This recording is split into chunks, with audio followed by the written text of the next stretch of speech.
कहानी को पूरा समझने के लिए कहानी के पिछले सभी भाग को ज़रूर देखें। उसका लिंक मैं आपको डिस्क्रिप्शन बॉक्स में दे दूंगी और साथ में कमेंट बॉक्स में पिन भी कर दूंगी, तो आप लोग वहां से भी जाकर देख सकते हैं। सिसोदिया महल। जब चंदा ने तन्वी की हंसी सुनी तो उसके हाथ एक पल के लिए रुक गए थे और उसने पलटकर तन्वी की तरफ देखा। तन्वी मुस्कुराई और बोली, मैंने तो पहले ही कहा था तुमसे कि मुझसे पंगा मत लेना, पहले अपनी औकात देख लेना। मुझे ये जो एटीट्यूड तुम दिखा रही हो ना, ऐसे ना जाने कितनी ही लड़कियों के एटीट्यूड मैं तोड़ चुकी हूँ, कितनी ही लड़कियाँ मुझसे बुरी तरह से हार चुकी हूँ, और तुम चली मुझसे लड़ने, मुझसे खेलने। एक बार अपनी औकात तो देख लेती। उसकी बात सुनकर चंदा मुस्कुराई और बोली, आपसे एक बात कहूँ? तन्वी की आईब्रो ऊपर की तरफ फुट गई। चंदा मुस्कुराते हुए बोली। तन्वी की आईब्रो ऊपर की तरफ उठ गई। चंदा मुस्कुराते हुए बोली, मुझे आपसे कोई बैर नहीं है। मेरा मतलब है आपको मेरी जानी दुश्मन तो है नहीं जो मैं आपसे बदतमीजी करूं या फिर आपसे लड़ाई करूं, आपका अनादर करूं या फिर आपसे कुछ कहूं। पर पता नहीं क्यों जब भी मैं आपका चेहरा देखती हूँ मुझे एक अजीब सा एहसास होता है।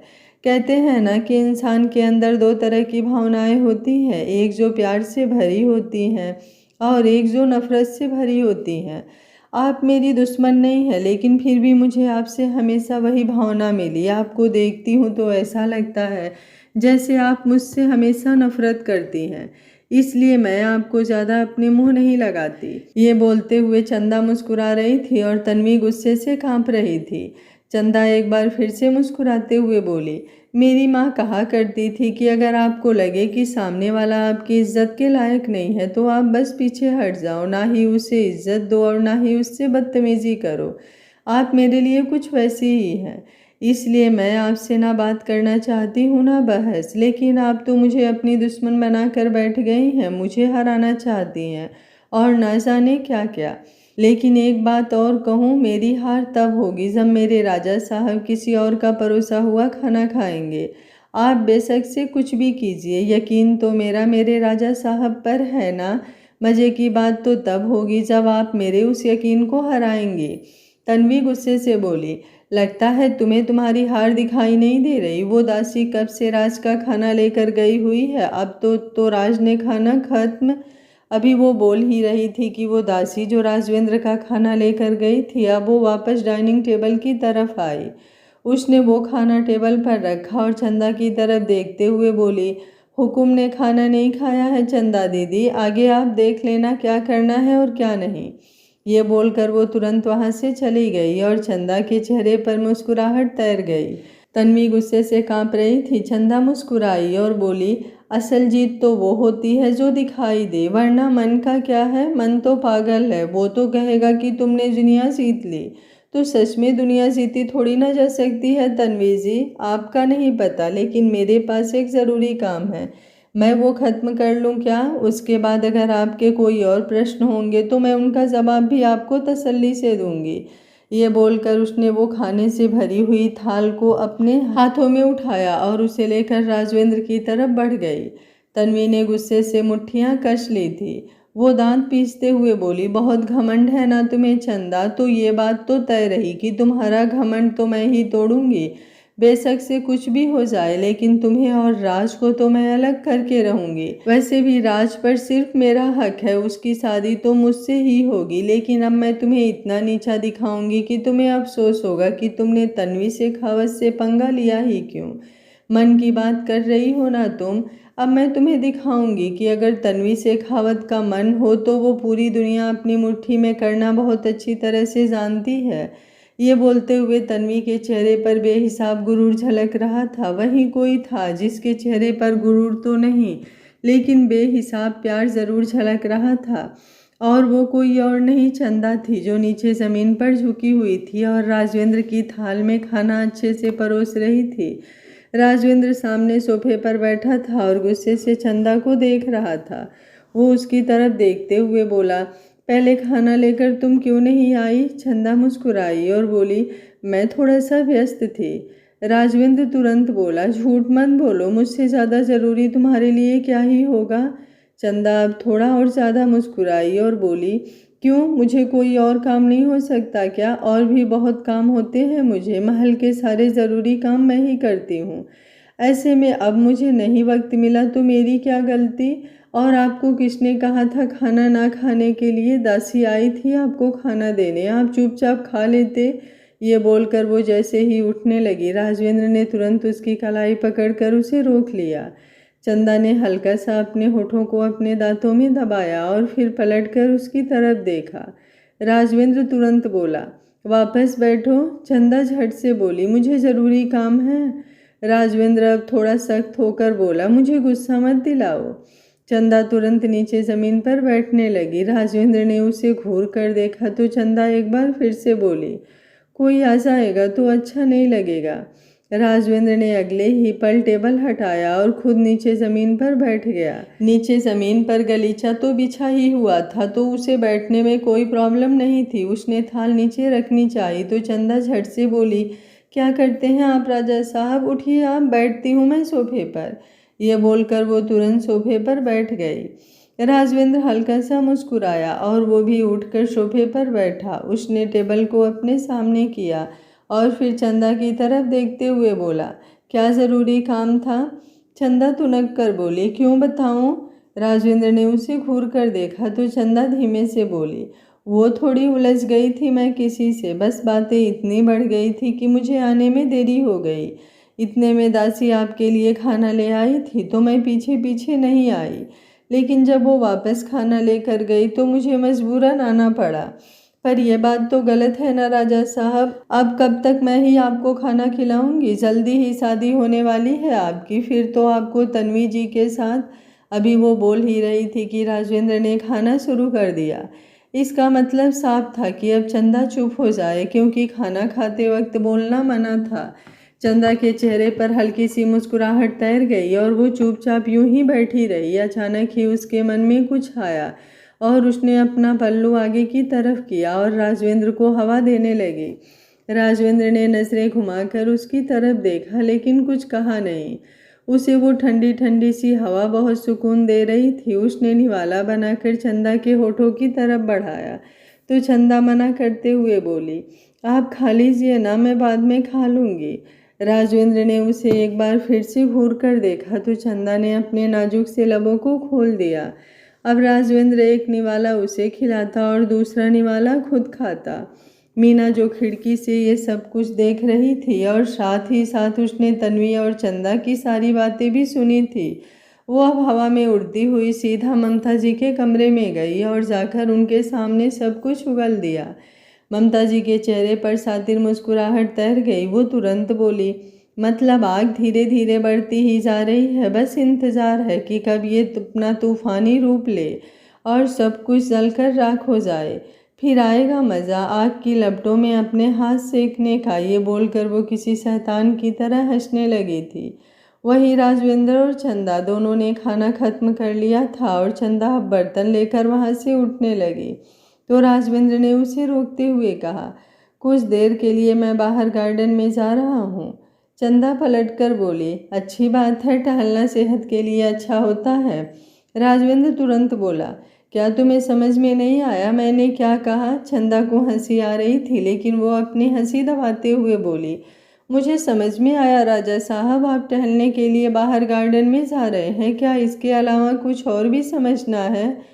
राजवेंद्र थोड़ा सख्त होकर बोला, ठीक है, नहीं समझ में आया तो अच्छी बात है। ये बोलकर वो झट से बाहर की तरफ चला गया और चंदा हंसने लगी। उसने जल्दी से सारे बर्तन समेटे और फिर उन्हें लेकर किचन में चली गई, क्योंकि अब उसे अपने राजा साहब को मनाने उनके पीछे पीछे बाहर गार्डन में भी जाना था। उसने जल्दी से बर्तनों को किचन में रखा और फिर बाहर गार्डन की तरफ आई तो उसे राजवेंद्र कहीं नजर नहीं आया। वो वापस जाने लगी कि अचानक ही एक शख्स उसके सामने आकर खड़ा हो गया और अगले ही पल उसने चंदा को पीछे दीवार से लगा दिया। चंदा का दिल जोर से धक धक करने लगा। वहाँ पर सिर्फ चंदा की रोशनी आ रही थी, इसके अलावा और रोशनी के लिए वहाँ पर कुछ भी नहीं था।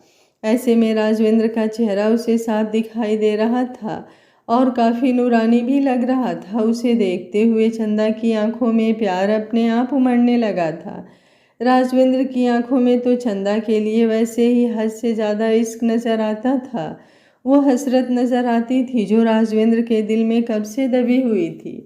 चंदा ने धीमे से कहा, ऐसे कौन खींचता है? राजवेंद्र तुरंत बोला, चंदा के राजा साहब। उसके जवाब पर चंदा बस उसकी तरफ देखती ही रह गई। कितना अच्छा लग रहा था राजवेंद्र के मुंह से सुनना, चंदा के राजा साहब।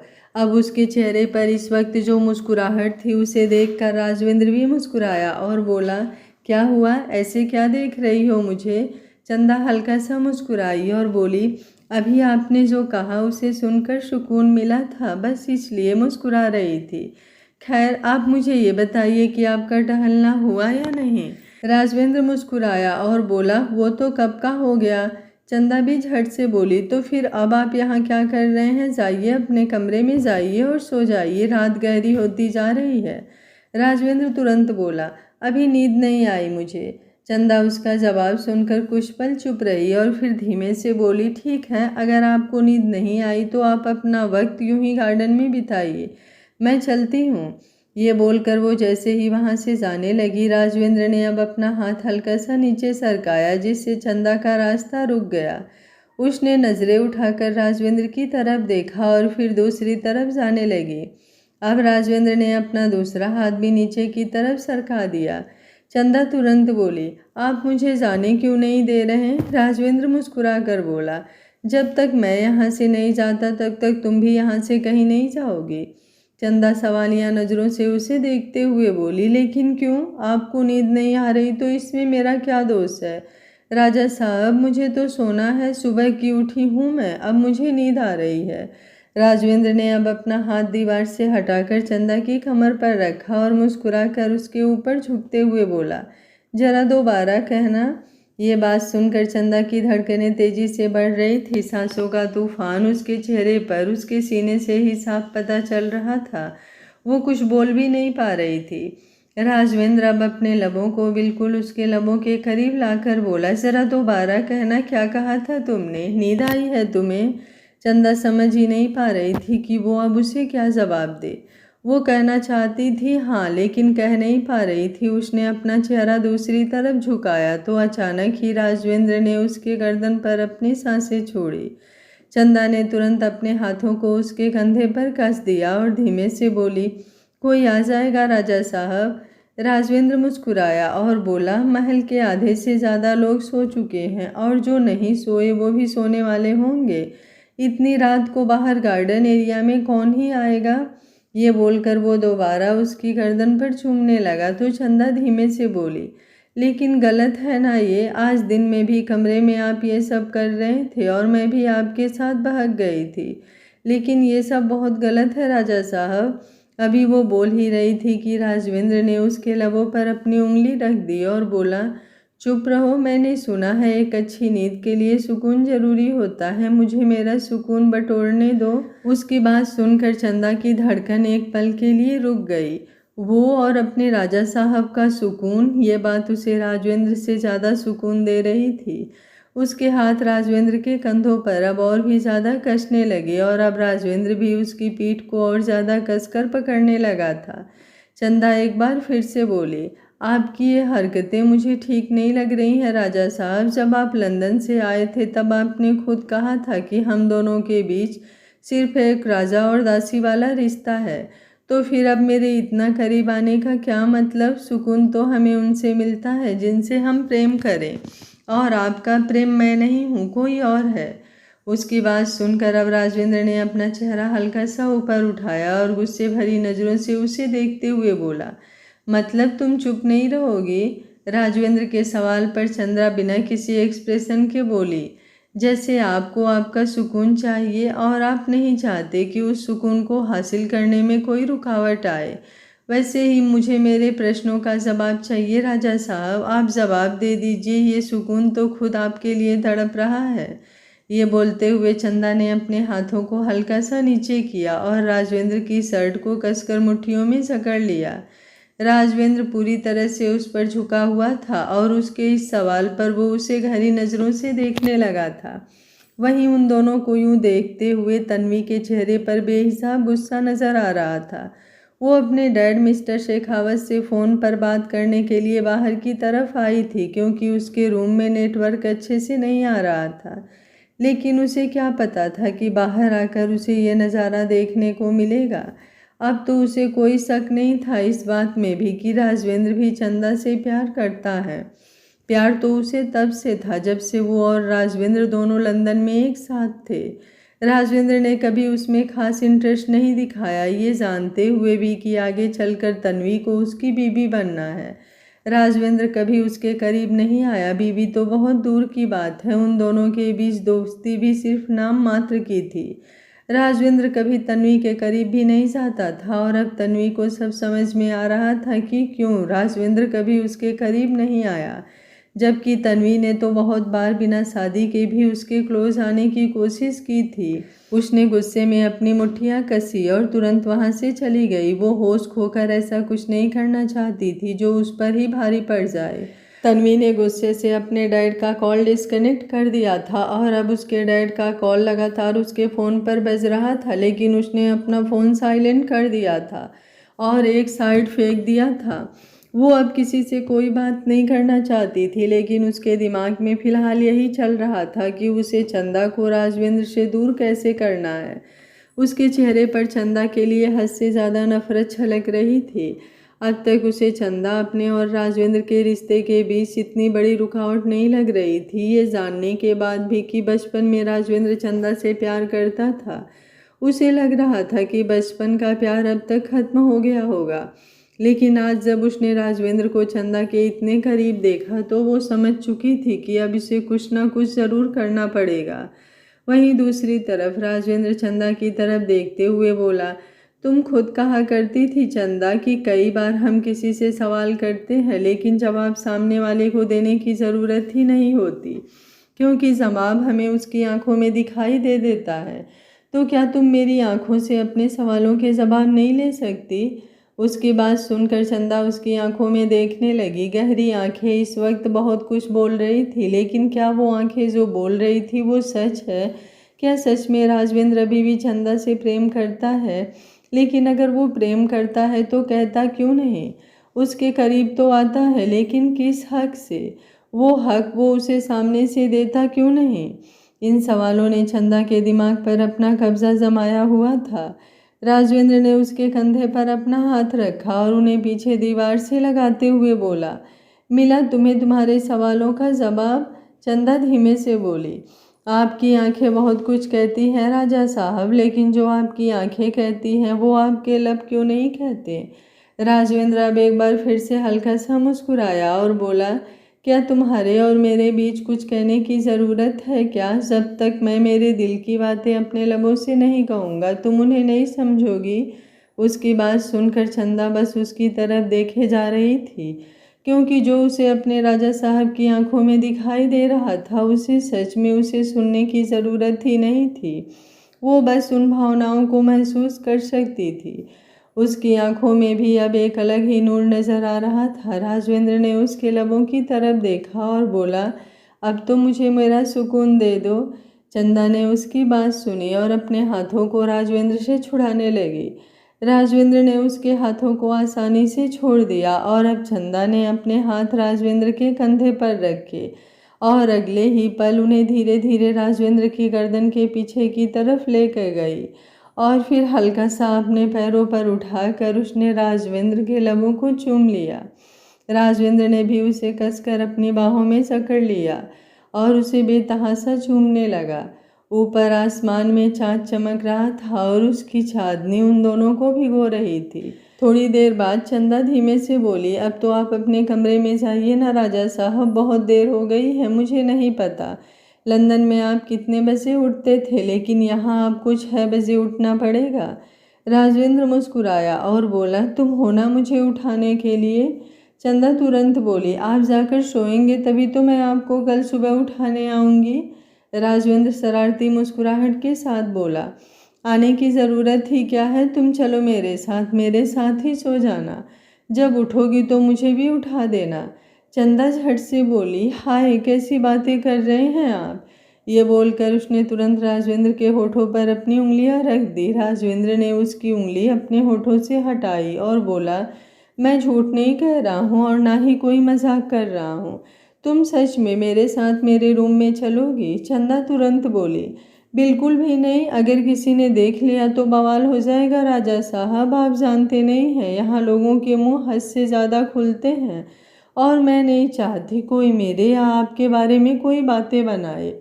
अभी वो बोल ही रही थी कि राजवेंद्र ने उसे अपनी गोद में उठा लिया। चंदा एकदम हैरान रह गई, क्योंकि राजवेंद्र ने उसे लेकर अपने कमरे की तरफ बढ़ने लगा। जैसे जैसे राजवेंद्र के कदम बढ़ रहे थे वैसे वैसे चंदा की धड़कनें भी बढ़ रही थी। वो उसे लेकर अपने रूम में आया और आते ही उसने अपने बेड पर उसे लिटा दिया। चंदा का दिल इस वक्त जोरों से धड़क रहा था। उसे डर लग रहा था कि कहीं कोई उन्हें देख ना ले, लेकिन जैसे राजवेंद्र को तो किसी से डर ही नहीं लगता था।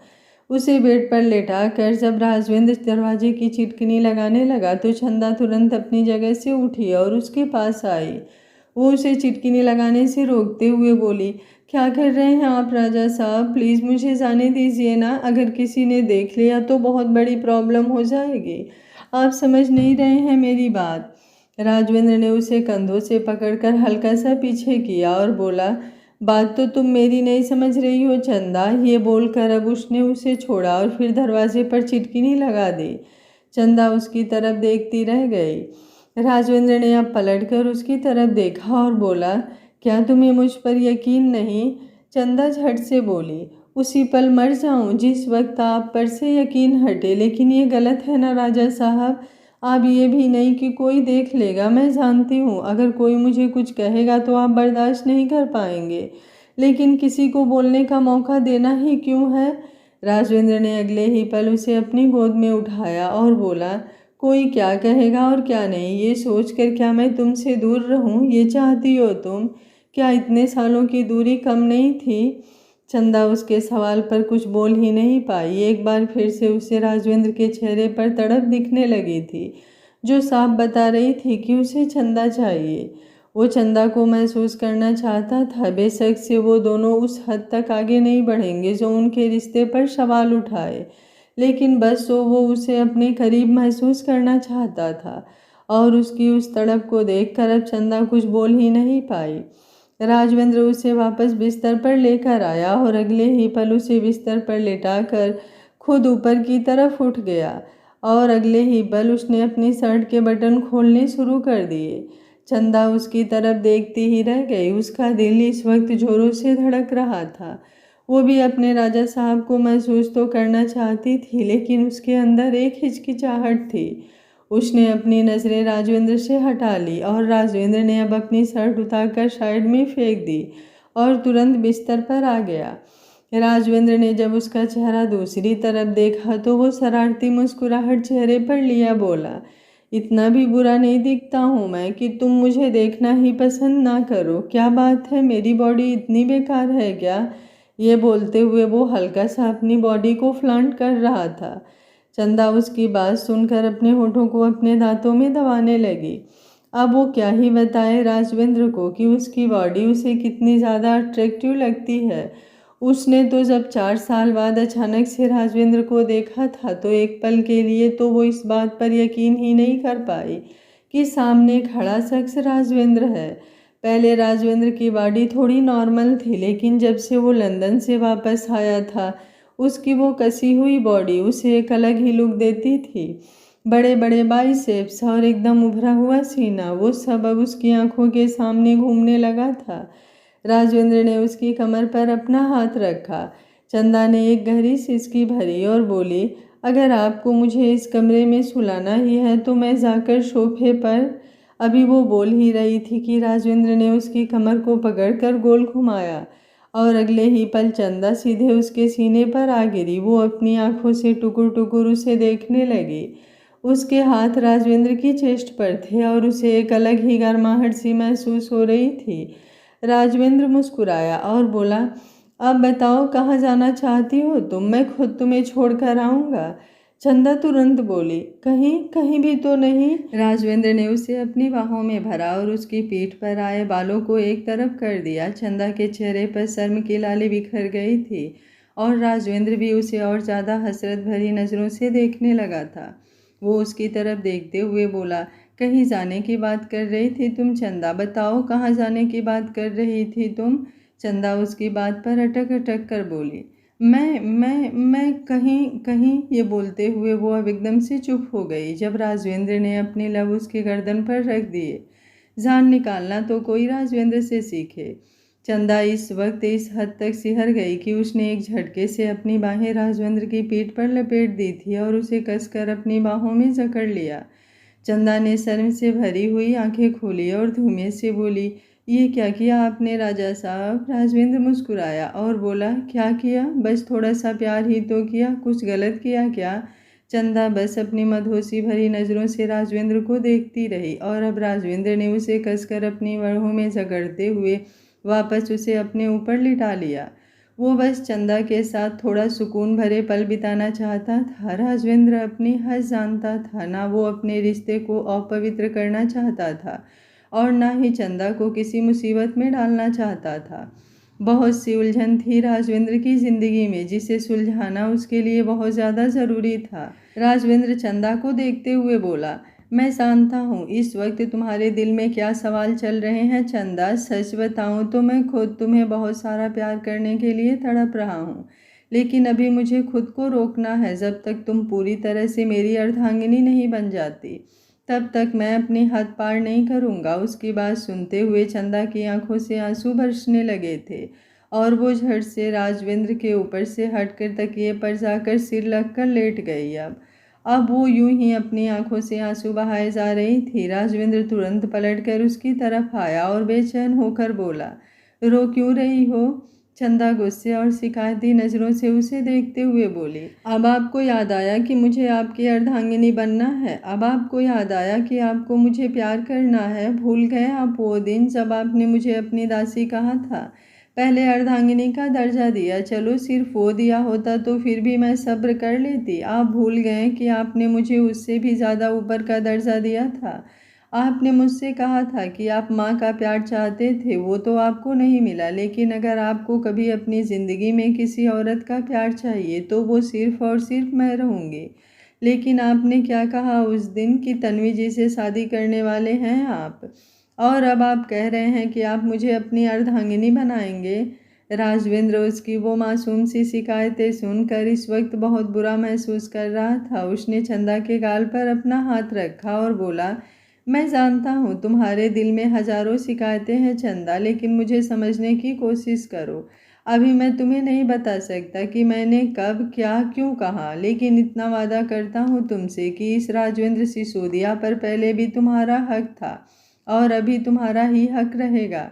तुम्हारे राजा साहब पूरे हक से तुम्हें अपनाएंगे, बस थोड़ी सी मोहल्लत दे दो चंदा। उसकी बात सुनकर चंदा झट से उसके सीने में सिमट गई और उसने कुछ नहीं कहा। वो बस उसके सीने से लगकर उसे महसूस कर रही थी, जैसे यकीन करना चाह रही हो कि क्या सच में वो होगा जो राजवेंद्र बोल रहा है, या फिर वक्त अभी उनकी बहुत सी परीक्षा लेने वाला है। राजवेंद्र भी उसकी पीठ पर अपना हाथ रख दिया था और उसे अपनी बाहों में भर लिया था। अपनी चंदा से वो भी एक पल के लिए दूर नहीं होना चाहता था। सुबह का वक्त चंदा की आंखें खुली तो उसने खुद को राजवेंद्र के बिस्तर पर ही पाया, लेकिन राजवेंद्र वहाँ पर नहीं था। खुद को अकेला महसूस कर वो एकदम से घबरा गई और तुरंत हड़बड़ा कर बिस्तर पर उठकर बैठी। लेकिन जब उसकी नज़र सामने क्लोजेट के सामने खड़े राजवेंद्र पर गई तो वो हल्का सा मुस्कुराई। राजवेंद्र उसकी तरफ देखते हुए बोला, गुड मॉर्निंग। चंदा भी मुस्कुराई और बोली, गुड मॉर्निंग। वो अपनी जगह से उठी और राजवेंद्र की तरफ देखते हुए बोली, आपने मुझे उठाया क्यों नहीं, 6 बजने वाले हैं। राजवेंद्र तुरंत बोला, ऐसा कौन सा ज़रूरी काम है जो तुम्हें 6 बजे से पहले करना था चंदा। ये बोलते हुए वो उसकी तरफ घूम गया।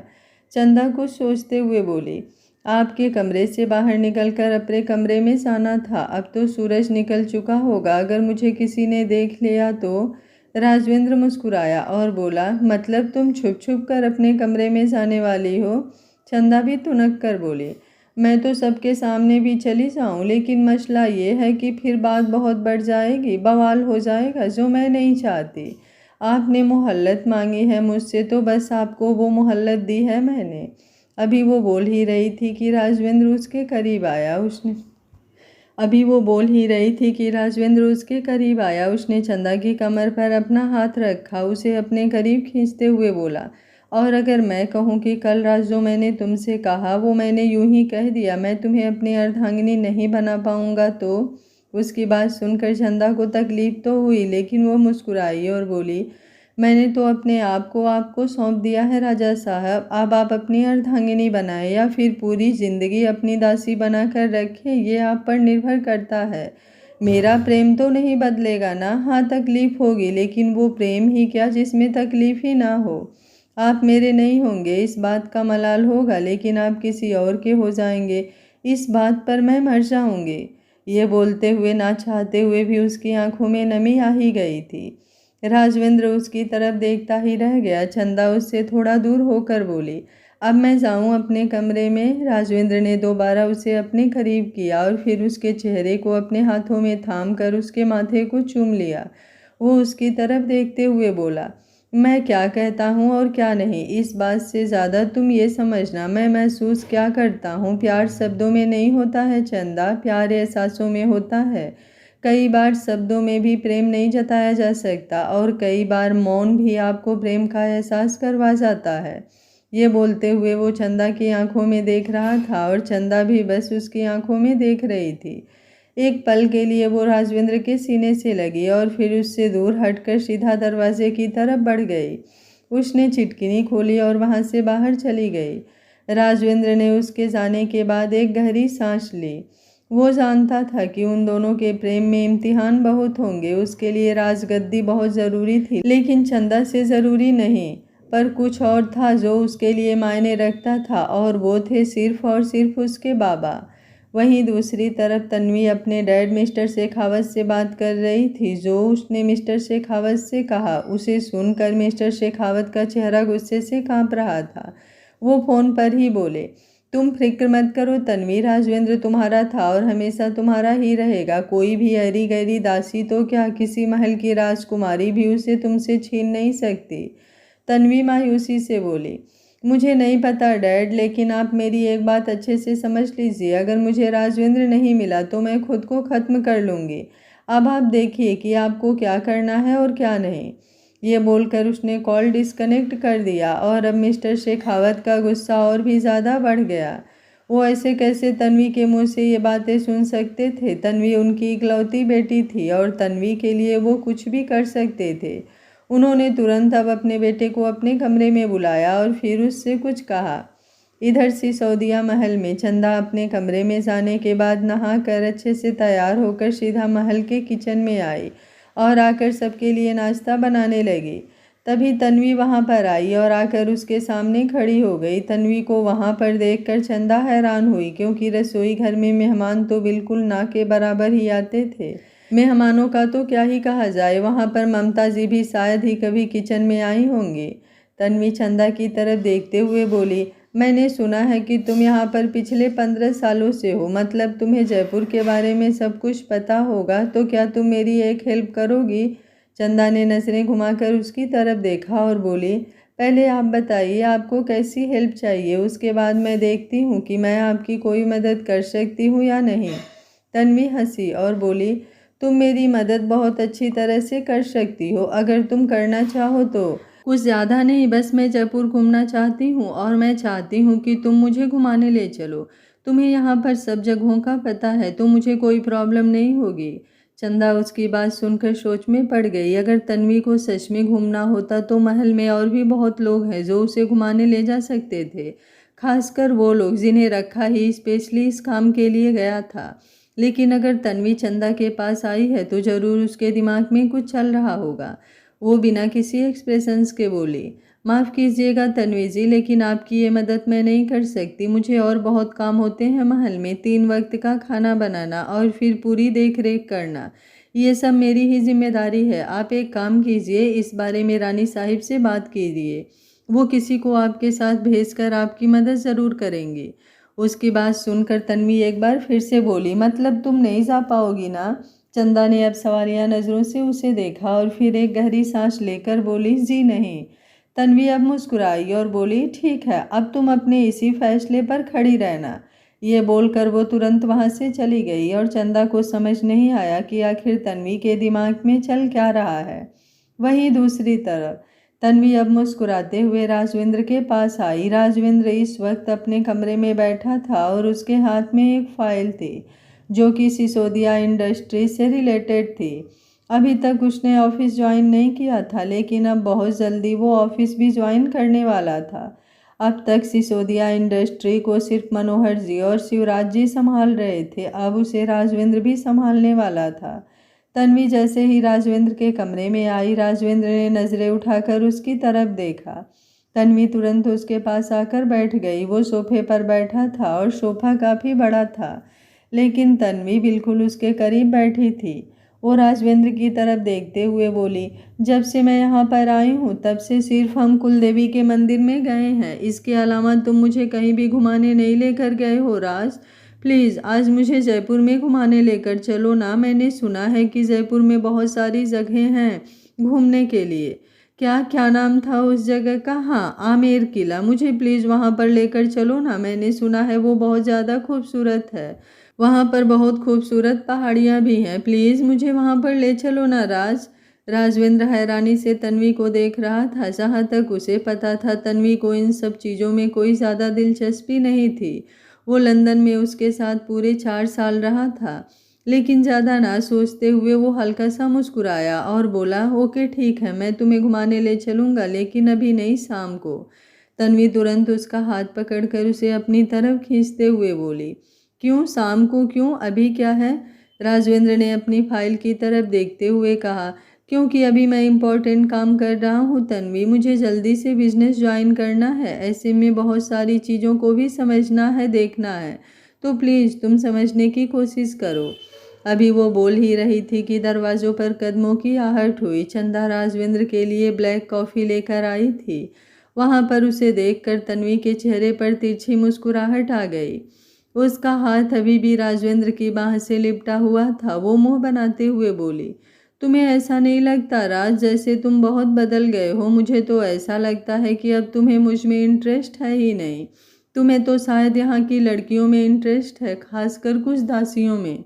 ये बोलते हुए उसने एक नज़र चंदा की तरफ देखा। राजविंद्र तुरंत बोला, तन्वी प्लीज़ ऐसी बातें मत करो।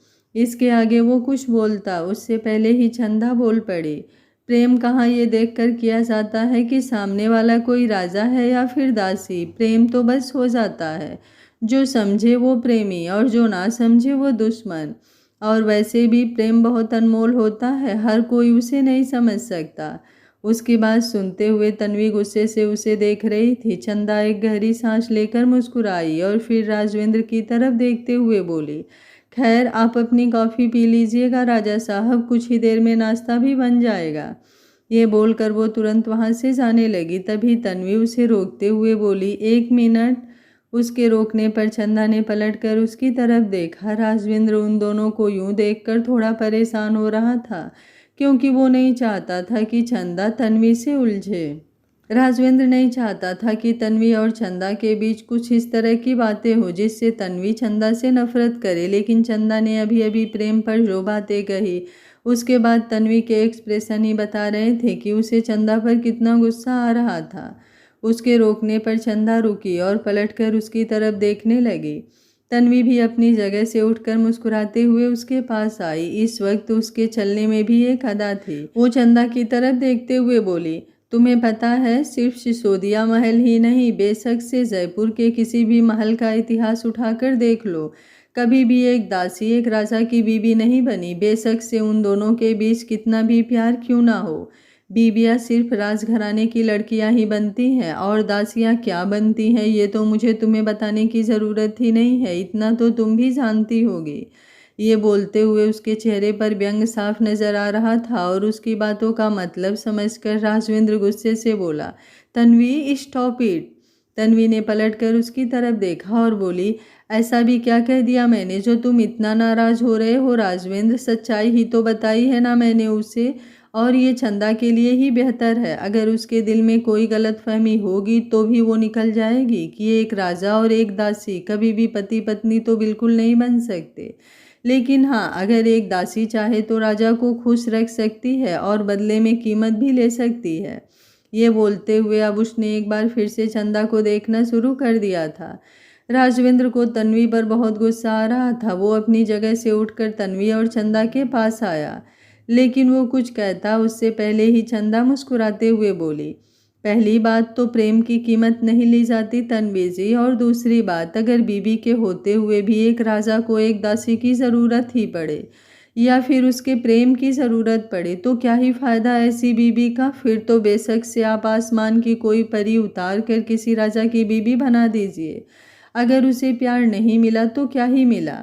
और हाँ, मैं बहुत अच्छे तरह से जानती हूँ कि एक बीबी के होते हुए एक दासी एक राजा को अपना प्रेम दे तो उसे क्या कहा जाता है। लेकिन अगर सामने से प्रेम वो राजा भी करता है तो फिर बेशक से दुनिया कुछ भी कहे, क्या ही फर्क पड़ता है। प्रेम तो वो है जिसमें इंसान मर भी जाए, और अगर प्रेम जीते जी मिले तो एक दाग लग भी जाए तो क्या ही फर्क पड़ता है। ये बोलते हुए उसके चेहरे पर बड़े ही इंटेंस एक्सप्रेशंस थे और तन्वी की बोलती एकदम बंद हो गई थी। राजवेंद्र हैरानी से चंदा की तरफ देख रहा था। वो कभी चंदा को उस नाम से संबोधित होते हुए नहीं देख सकता था जो नाम तन्वी के जहन में था। वो बोलना तो बहुत कुछ चाहता था, लेकिन चंदा ने मुस्कुराते हुए अब राजवेंद्र की तरफ देखा और बोली, फिक्र मत कीजिए, किसी एक के कहने से कुछ नहीं होगा। मोहब्बत सच्ची हो तो बदनामी तो मिल ही जाती है, लेकिन मोहब्बत करने वालों को फर्क नहीं पड़ना चाहिए। ये बोलकर वो अब तुरंत वहाँ से बाहर की तरफ चली गई और राजवेंद्र खुद भी बस उसकी तरफ देखता ही रह गया। तन्वी ने अब गुस्से से राजवेंद्र की तरफ देखा और बोली, देखा देखा तुमने वो कैसे मुझे जवाब देकर गई है। इसका मतलब तो यही है ना कि तुम दोनों के बीच। राजवेंद्र उसकी बात पूरी होने से पहले ही बोला, अगर तुम उसके साथ उलझोगी तन्वी तो वो तुम्हें ऐसे ही जवाब देगी ना। मैं अब से नहीं, बचपन से जानता हूँ चंदा को, वो बचपन से ही ऐसी है। अगर कोई उससे उलझने की कोशिश करता है तो वो सामने वाले का मुंह बंद करवा ही देती है, फिर बेशक से बातें कहीं भी जाएं। इसलिए मैं तुम्हें भी यही राय दूंगा कि तुम उसके साथ उलझो ही मत। तन्वी गुस्से से बोली, मतलब मैं एक दासी के डर से चुप हो जाऊं। राजवेंद्र मुस्कुराया और बोला, बोलने वाला अगर सही बोल रहा है तो वो राजा हो या दासी मायने नहीं रखता, मायने सिर्फ उसकी बात रखती है। और मुझे नहीं लगता चंदा ने कुछ गलत कहा। तुम मुझे बताओ, तुम्हें घूमने के लिए कब जाना है, मैं किसी और को तुम्हारे साथ भेज दूंगा। तन्वी गुस्से से बोली, मुझे किसी और के साथ नहीं तुम्हारे साथ जाना है राज। राजवेंद्र ने अब गहरी सांस ली और बोला, ठीक है, जब तुम तैयार हो जाओ तो मुझे बता देना, मैं तुम्हें ले चलूँगा। अब मैं ज़रा अपना काम कर लूँ। ये बोलकर वो वापस सोफे पर आकर बैठा और अपना काम करने लगा। तन्वी के चेहरे पर शातिर मुस्कुराहट तैर रही थी। बेशक से अब चंदा उसे चुप करवा कर चली गई थी, लेकिन वो चंदा का वो चेहरा देखना चाहती थी जब वो उसके सामने राजवेंद्र के साथ घूमने के लिए जाएगी, और वो बस उन दोनों की तरफ देखती ही रह जाएगी। इसलिए तो उसने जानबूझकर चंदा से पहले ही जाकर पूछा कि वो उसे घुमाने के लिए ले जा सकती है या नहीं, ताकि बाद में चंदा उनके साथ ना जा सके। तकरीबन 1-1.5 घंटे बाद तन्वी तैयार हो चुकी थी और वो राजवेंद्र को चलने के लिए बोल रही थी। राजवेंद्र ने भी अपनी फाइल्स वगैरह साइड में रखी और फिर तन्वी के साथ बाहर आ गया। वहीं महल में धूप में पापड़ सुखा रही चंदा ने जब छत से उन दोनों को बाहर की तरफ जाते हुए देखा तो उसके चेहरे पर हल्की मायूसी आ गई। तभी धानी उसके पास आकर खड़ी हुई। वो उसकी तरफ देखते हुए बोली, आपको एक बात बताऊं चंदा दीदी, मुझे ये तन्वी बिल्कुल अच्छी नहीं लगती। पता नहीं क्यों इसके चेहरे को देखकर ही लगता है कि इसके दिमाग में बहुत कुछ शातिर चलता होगा। हालांकि हुकुम ने खुद कहा है कि वो इससे शादी करेंगे, लेकिन ये तो उनके साथ ऐसे चिपकती है जैसे इनकी शादी होने नहीं वाली बल्कि हो चुकी है। अब देखना, ये उनके साथ जा रही है ना, कैसे पूरे रास्ते उनसे चिपक कर बैठेगी। मुझे तो डर लगता है कि कहीं ये शादी से पहले हुकुम को किसी ऐसी वैसी चीज़ में ना उलझा ले। बाद में पता चले हुकुम इस चुड़ैल से शादी करना तो नहीं चाहते, लेकिन मजबूरी में करनी पड़ रही है। उसकी बात सुनकर चंदा हैरानी से उसकी तरफ देख रही थी। उसे नहीं पता था कि धानी का इतना दिमाग चलता होगा, पर कहीं ना कहीं धानी ने बात तो बिल्कुल सही ही कही थी। तन्वी पर भरोसा नहीं किया जा सकता था। कहीं अकेले में उसने राजवेंद्र का फ़ायदा उठाने की कोशिश की तो ऐसे में तो सब बहुत गलत हो जाएगा। ये सोचकर वो जल्दी से धानी को देखते हुए बोली, तू एक काम कर, सारे पापड़ अच्छे से सुखा देना, मैं तुझसे बाद में मिलती हूँ। ये बोलकर वो तुरंत सीढ़ियाँ उतरते हुए नीचे की तरफ आई और सीधा बाहर की तरफ गई, जहाँ तन्वी गाड़ी में बैठ रही थी और राजवेंद्र अभी गाड़ी के बाहर ही खड़ा था। वो भागते हुए उसके सामने आकर खड़ी हुई। राजवेंद्र ने हैरानी से उसकी तरफ देखा और बोला, क्या हुआ, इस तरह से भाग क्यों रही हो और इतना हाफ क्यों रही हो तुम, कोई प्रॉब्लम है क्या? चंदा ने गहरी सांस लेते हुए खुद को नॉर्मल किया और एक नज़र तन्वी की तरफ देखा। तन्वी उसे वहाँ देखकर परेशान हो रही थी, उसे एक अजीब सा डर लगने लगा था। वहीं चंदा ने वापस राजवेंद्र की तरफ देखा और बोली, मुझे भी आपके साथ जाना है। राजवेंद्र हैरानी से बोला, लेकिन? चंदा उसकी बात पूरी होने से पहले ही बोली, ठीक है, अगर आपको नहीं लेकर जाना तो मत लेकर जाइए, मैं जा रही हूँ वापस, आप जाइए, आपको जिसके साथ जाना है। ये बोलकर वो जैसे ही वहाँ से जाने के लिए दूसरी तरफ घूमी, राजवेंद्र ने तुरंत उसकी कलाई पकड़ ली। चूड़ियों के ऊपर राजवेंद्र का कसा हुआ हाथ, उस दर्द को महसूस कर चंदा की हल्की सी आह निकल गई। इस वक्त उसके चेहरे पर जलन साफ दिखाई दे रही थी। राजवेंद्र ने उसे अपनी तरफ घुमाया, ये देखकर तन्वी की गुस्से से मुट्ठियां कस रही थी। राजवेंद्र बड़े ही प्यार भरी नज़रों से चंदा को देख रहा था और चंदा ने भी अपनी नज़रें झुकाई हुई थी। राजवेंद्र उसे देखते हुए बोला, क्या तुम्हें मुझ पर यकीन नहीं है? चंदा झट से बोली, खुद पर यकीन किसको नहीं होता राजा साहब, लेकिन इंसानों पर नहीं किया जा सकता, और उन इंसानों पर तो खास कर नहीं जो सामने से ही अपने हाथ में छुरा लिए हुए हैं। पीठ पीछे तो उससे भी ज़्यादा खतरनाक मंजर होगा। ये बोलते हुए उसने एक नज़र तन्वी की तरफ देखा। गाड़ी का विंडो बंद था, इसलिए तन्वी को उसकी बात तो साफ सुनाई नहीं दी, पर इतना तो पता चल गया था उसे कि उन दोनों के बीच बात तन्वी को लेकर ही हो रही है। राजवेंद्र चंदा की बात पर मुस्कुराया और बोला, तो खंजर मेरे लगेगा ना, तुम्हें क्या? चंदा झट से बोली, तो जाइए फिर, कीजिए जो करना है, मेरा हाथ छोड़िए। ये बोलकर उसने एक बार फिर से अपना हाथ राजवेंद्र से छुड़ा लिया और वहाँ से जाने लगी। राजवेंद्र तुरंत बोला, चुपचाप गाड़ी में बैठ जाओ, वरना सच बता रहा हूँ अकेला चला जाऊँगा। ये बोलते हुए वो अभी भी मुस्कुरा रहा था। चंदा ने मुंह बनाते हुए उसकी तरफ देखा। राजवेंद्र अब ड्राइविंग सीट पर बैठ गया था। वो मुंह बनाते हुए बोली, आपसे इसका बदला तो मैं तबीयत से लूँगी राजा साहब, फिलहाल के लिए मैं आपको सच में इसके साथ अकेला नहीं छोड़ सकती हूँ। ये बोलकर वो भी जल्दी से गाड़ी की बैक सीट पर बैठी, क्योंकि फ्रंट सीट पर तो पहले से ही तन्वी बैठ चुकी थी। राजवेंद्र ने उसके बैठते ही मिरर पीछे की तरफ सेट कर दिया। तन्वी उसकी सारी हरकतों को अच्छे से नोटिस कर रही थी और उसके चेहरे पर गुस्सा भी था। अब उसने चंदा की तरफ देखा और बोली, मैंने तो तुमसे पूछा था, तब तो तुमने मुझे कहा कि तुम्हें राजमहल में बहुत से काम होते हैं, तुम बहुत बिजी हो, अब तुम्हें वो काम नहीं है क्या? चंदा मुस्कुराई और बोली, अभी भी मैं काम ही कर रही हूँ तन्वी जी, आप लोगों के साथ जा रही हूँ ताकि आप लोगों का अच्छे से ख्याल रख सकूँ, वहाँ पर आपको अच्छे से खाना खिला सकूँ, अगर आपको कोई ज़रूरत हो तो उस ज़रूरत को पूरा कर सकूँ।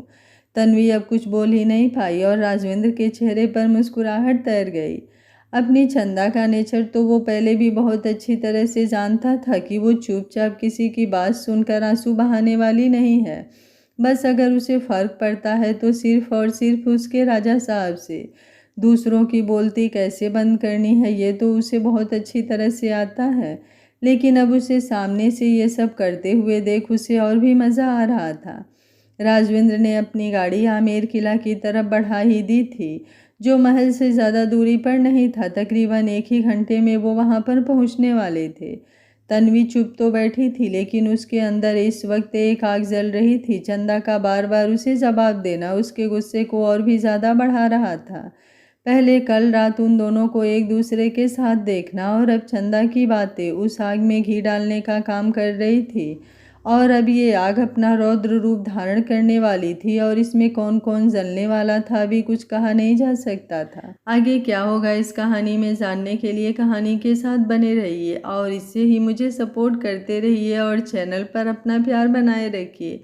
उम्मीद करती हूँ कहानी को आप लोग एंजॉय कर रहे होंगे। वीडियो पसंद आ रहा है तो लाइक शेयर एंड चैनल को सब्सक्राइब कर लीजिएगा। Thank you for watching. मिलते हैं कहानी के अगले भाग में।